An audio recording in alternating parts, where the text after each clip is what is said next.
अस्सलाम वालेकुम प्यारे बच्चों। कैसे हैं आप सब? चलो ठीक है। आज हम सेवन्थ क्लास के जोग्राफिया से दूसरा सबक या दूसरा टॉपिक शुरू कर रहे हैं, जिसका नाम है इनसाइड आवर अर्थ। हम इस टॉपिक में आज आपको जानकारी दे देंगे ज़मीन की डिफरेंट लेयर्स के बारे में, और हम जानकारी दे देंगे आपको रॉक्स के बारे में, रॉक्स कैसे बनते हैं और इनकी क्या अहमियत है। प्यारे बच्चों, आपको मालूम है, आपने पढ़ा होगा कि जो यूनिवर्स है ये बहुत बड़ी है, बहुत बड़ी है ये। यानी इसका कोई एंड नहीं है, इसका कोई स्टार्ट नहीं है। इसमें बहुत से स्टार्स हैं, इसमें बहुत से प्लैनेट्स हैं, इसमें बहुत से हेवनली बॉडीज हैं। उन्हीं हेवनली बॉडीज में से एक हेवनली बॉडी है हमारी अर्थ, हमारी ज़मीन।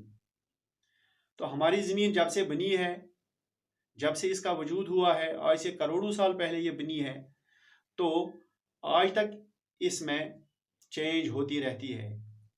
तो हम कह सकते हैं और earth is a dynamic planet. ये डायनामिक है, इसमें चेंजेस होती रहती हैं। ये मोल्टन हालत में थी पहले, फिर ये ठंडी होकर सॉलिड हो गई।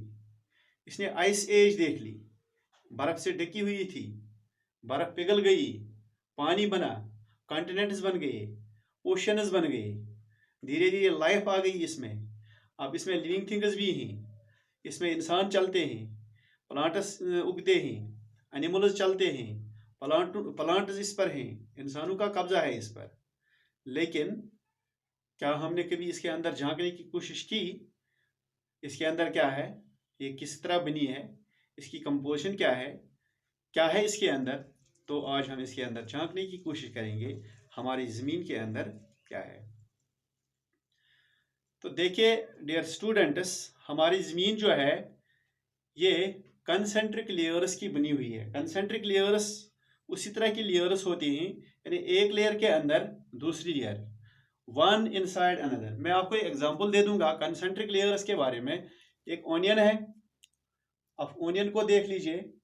इसमें एक लेयर के अंदर दूसरी लेयर, दूसरी लेयर के अंदर तीसरी लेयर, तीसरी लेयर के अंदर, यानी एक लेयर के अंदर दूसरी layer, one layer inside another layer. This is called concentric. तो ये कंसेंट्रिक है। जिस तरह एक प्याज कंसेंट्रिक होता है, इसी तरह हमारी जमीन भी कंसेंट्रिक है, यानी प्याज की तरह इसके अंदर लेयर्स होती ही। इसी तरीके से हमारी जो अर्थ है, इसके अंदर डिफरेंट लेयर्स हैं। तो there are three layers, there are three layers. तो ये तीन लेयर्स क्या हैं? सबसे बाहरी लेयर है क्रस्ट, बीच वाली लेयर है मेंटल, और सबसे अंदर वाली लेयर जो है इसको बोलते हैं कोर। तो ये तीन लेयर्स हैं जो हमारी जमीन इन लेयर्स की बनी हुई है। तो first of all we will see crust. Crust को हम देखते हैं, ये क्रस्ट क्या है। ये जो क्रस्ट है, this is the thinnest of all the layers, यानी तमाम जो भी लेयर्स हैं, जितनी भी ये तीन लेयर्स हैं, इन तीन लेयर्स में से सबसे थिन है, सबसे पतली है ये लेयर, सबसे पतली लेयर है। बाहरी लेयर है ये, जिसमें हम बैठे हैं, जिसमें हम चलते हैं, जिसमें हमारे मकान हैं, जिसमें प्लांट्स उगते हैं, जिसमें हम कंस्ट्रक्शन करते हैं, जिसमें हम चलते फिरते हैं, जिसमें ओशंस हैं, जिसमें कॉन्टिनेंट्स हैं, तो इस जिसमें माउंटेन्स हैं, तो इसको बोलते हैं हम क्रस्ट। देखिए ये 35 से 40 किलोमीटर्स इसकी थिकनेस है, 35 टू 40 किलोमीटर्स। इसका मतलब ये है कि जो कॉन्टिनेंट्स हैं वहां पर ये 35 किलोमीटर्स है। यानी अगर हम कॉन्टिनेंट्स में इसको देखेंगे तो वहां पर ये 35 किलोमीटर्स है। लेकिन अगर हम देखेंगे ओशंस में, ओशन फ्लोर जो है, ओशन जो है, समंदर जो है, उसके नीचे वाली जो जमीन है या नीचे वाली जो परत है, उसमें अगर हम देखेंगे तो वहां इसकी मोटाई है 5 किलोमीटर्स। समंदर के नीचे जो क्रस्ट की मोटाई है वो है 5 किलोमीटर्स। तो ये जो क्रस्ट है ये किसकी बनी है? ये मिनरल्स की बनी हुई है। अगर हम कॉन्टिनेंट्स पर देखेंगे, जो कॉन्टिनेंट्स हैं, कॉन्टिनेंट्स पर ये बनी है किसकी? Silica and alumina. Silica and alumina. ये नहीं है कि बस सिलिका और एल्यूमिना ही है, नहीं, ये बहुत सारे मिनरल्स की बनी हुई है, लेकिन जो सिलिका और एल्यूमिना है ये इसमें ज्यादा तादाद में है, लार्जेस्ट क्वांटिटी में है, इसलिए जो कॉन्टिनेंट्स है वो सिलिका और एल्यूमिना की बनी हुई है, इनको बोलते हैं सियाल। इस मटेरियल को बोलते हैं sial. Sial means Si from silica, Al from alumina, that is sial. इसी तरह जो ओशनज हैं, ओशनज में ये किस चीज की बनी हुई है? ओशनज में ज्यादा तादाद में silica and magnesium.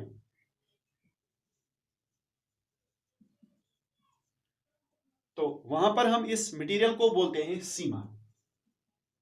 Seema means silica, for silica it is Si and for magnesium it is Ma, sima. तो जो ओशनज है, ओशनज का जो मेन कंस्टिट्यूएंट है वो सीमा है, यानी वहां की रेत जो है, वहां की मिट्टी जो है, उसको हम बोलते हैं सीमा। तो 35 से 40 किलोमीटर, इसका मतलब यह है कि हम अगर खोदेंगे, नीचे जाएंगे, भारत के अंदर जाएंगे, जमीन के अंदर जाएंगे, हमें कितना सुराख करना है, हमें कितना खोदना है, हमें 35 से 40 किलोमीटर तक एक टनल बनानी है, तब जाके हम इसको पार कर सकते हैं। बट दिस नॉट पॉसिबल, हम वहां तक नहीं जा सकते हैं। अब देखते हैं दूसरी लेयर क्या है, उसको बोलते हैं mental. Mental next layer after crust is mental, it's thickness is 2900 kilometres, यानी ये 2900 किलोमीटर मोटी है, इसको बोलते हैं मेंटल। मेंटल जो है ये दूसरी लेयर है, इसकी मोटाई है 2900 किलोमीटर्स, अराउंड 3000 किलोमीटर्स, 3000 किलोमीटर्स के आसपास ये है, ये सबसे मोटी लेयर है, यानी इसके बाद ये मोटी लेयर है। तीसरी लेयर जो है वो है कोर। कोर किसको बोलते हैं? कोर बोलते हैं हम जो सबसे अहम होता है, सबसे इंपॉर्टेंट होता है, इसलिए जो इसका अंदरूनी हिस्सा है जमीन का, वो सबसे अंदरूनी हिस्सा है। ये बाल जैसा होता है, जिस तरह एक बाल होती है, ये बाल जैसा होता है। इसका रेडियस मालूम है, इसका रेडियस जो है 3500 किलोमीटर्स, यानी इस बाल का, जिसको हम कोर बोलते हैं, इसका रेडियस है 3500 किलोमीटर्स। ये किसका बना हुआ है? ये निकल एंड आयरन का बना हुआ है। निकल एंड आयरन, निकल एंड आयरन। निकल जो है, निकल का सिंबल है Ni एंड आयरन का सिंबल है Fe।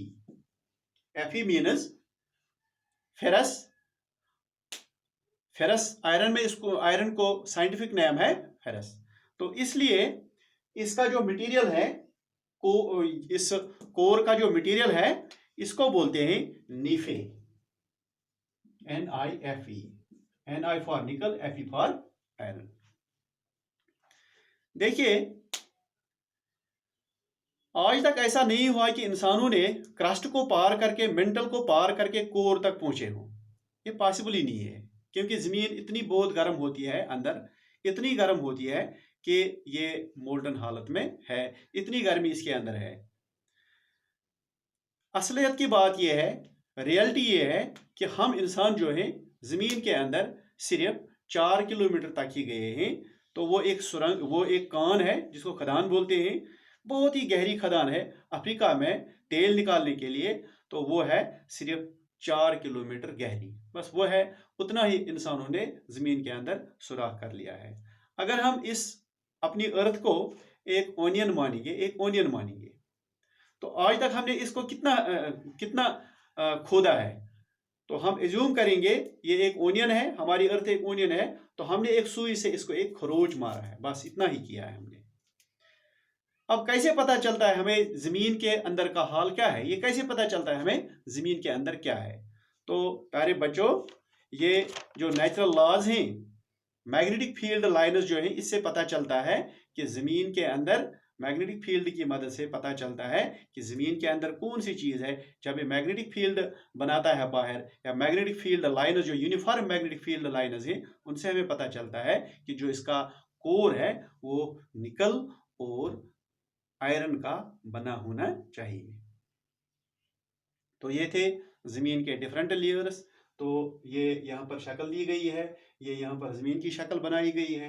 तो बाहर जो है ये क्रस्ट है, सबसे पतला है, इसके बाद मेंटल है जो बीच में है, इसके बाद कोर है जो सबसे सेंटर में है। तो dear students, this was all about layers of earth. अब हम पढ़ेंगे रॉक्स एंड मिनरल्स। देखिए, जमीन का जो क्रस्ट है मुख्तलिफ किस्म के रॉक से बना हुआ है, यानी जमीन का जो क्रस्ट है वो मुख्तलिफ किस्म के रॉक से बना हुआ है। रॉक किसको बोलेंगे? Any natural mass of mineral matter that makes up earth's crust is called rock. यानी कोई भी मिनरल मैटर जिससे हमारी जमीन की क्रस्ट बनती है उसको हम बोलते हैं ये रॉक। रॉक्स की मुख्तलिफ किस्में होती हैं, उनके मुख्तलिफ रंग होते हैं, इनके मुख्तलिफ टेक्सचर्स होते हैं। तो हमारे पास 3 तरह के रॉक्स हैं। एक किस्म की रॉक है, इसको बोलते हैं हम इग्नियस रॉक। इग्नियस रॉक, देखिए इग्नियस रॉक किसको बोलते हैं। देखिए डियर स्टूडेंट्स, इग्नियस रॉक जो है आपने सुना होगा, मोल्टन मैग्मा जो होता है जब ये कूल होता है, यानी जो लावा होता है जब ये ठंडा होता है, तो ठंडा होने के बाद ये एक सॉलिड मास की शक्ल इख्तियार कर लेता है। उस सॉलिड मास को हम बोलते हैं, ये बनता है igneous rock. There are 2 types of igneous rocks. Igneous rocks की 2 किस्में हैं। एक है एक्सट्रूसिव रॉक। एक्सट्रूसिव रॉक किसको बोलते हैं?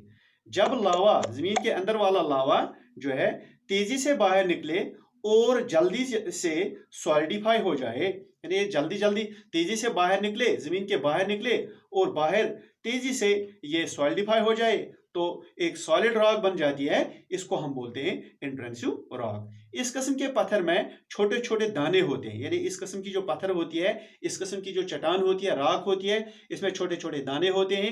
मिसाल के तौर पर बेसाल्ट रॉक जो है ये इस किस्म की रॉक है। हमें दक्कन प्लेटू जो है, दक्कन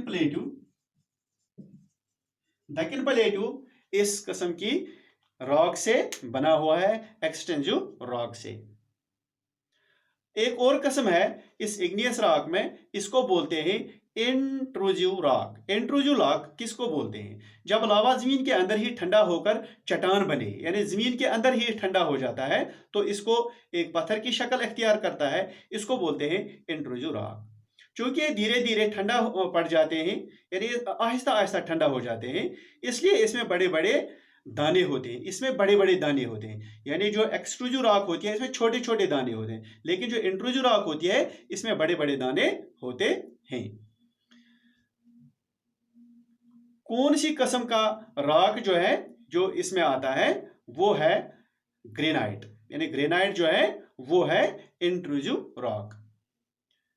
बेसाल्ट जो है वो है एक्सट्रूजिव रॉक, ग्रेनाइट जो है वो है इंट्रूजिव रॉक।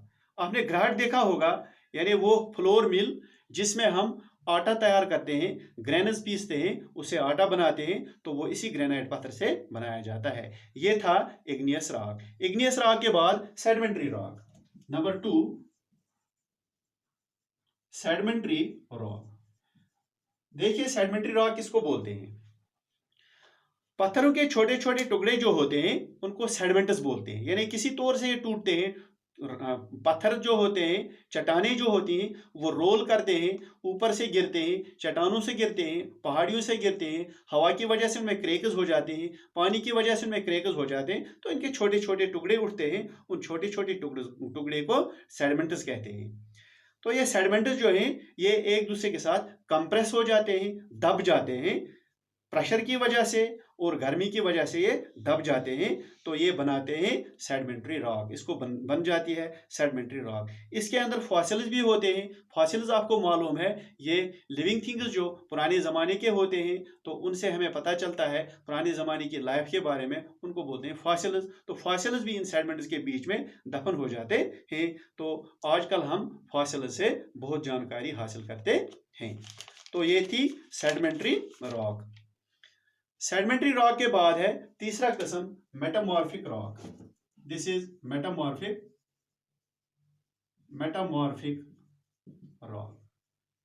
देखिए मेटामॉर्फिक रॉक किसको बोलते हैं? ये पत्थरों की वो किस्म है, सेडिमेंट्री रॉक और इग्नियस रॉक, जब हीट और प्रेशर से तब्दील हो जाती है, यानी इनके ऊपर हीट पड़ती है या इनके ऊपर प्रेशर पड़ता है, तो ये चेंज हो जाती है। इसको कौन सा पत्थर बनता है? इसको मेटामॉर्फिक ये रॉक बन जाती है। फॉर एग्जांपल क्ले जो है ये चेंज होती है स्लेट में। क्ले जो है ये स्लेट में चेंज हो जाती है। इसी तरह जो लाइमस्टोन है ये चेंज हो जाती है मार्बल। जो मार्बल हम देखते हैं ये लाइमस्टोन का बना होता है। तो ये थे दीज 3 टाइप्स ऑफ रॉक्स जिनसे हमारी जमीन का क्रस्ट बना हुआ है। तो रॉक्स जो है हमारी जिंदगी में बहुत कारआमद चीजें हैं। हम मकान बनाते हैं, पुल बनाते हैं, रोड बनाते हैं, या बड़े बड़े जो कंस्ट्रक्शन हैं वो इनसे बनाते हैं।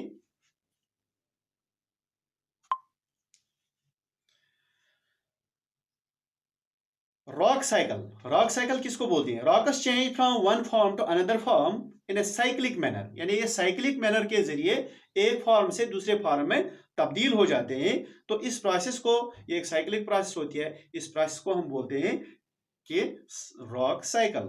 फॉर एग्जांपल मैग्मा जो है, जो मैग्मा होता है, लावा जिसको बोलते हैं, जब ये कूल हो जाता है इसको बन जाते हैं इग्नियस रॉक। इग्नियस रॉक जब ब्रेक हो जाती है, इसके टुकड़े टुकड़े हो जाते हैं, तो ये सेडिमेंट्री रॉक बनती है। सेडिमेंट्री रॉक पर जब प्रेशर पड़ता है, इस पर हीट पड़ती है, तो ये चेंज हो जाती है मेटामॉर्फिक रॉक में। मेटामॉर्फिक रॉक जो है जब हीट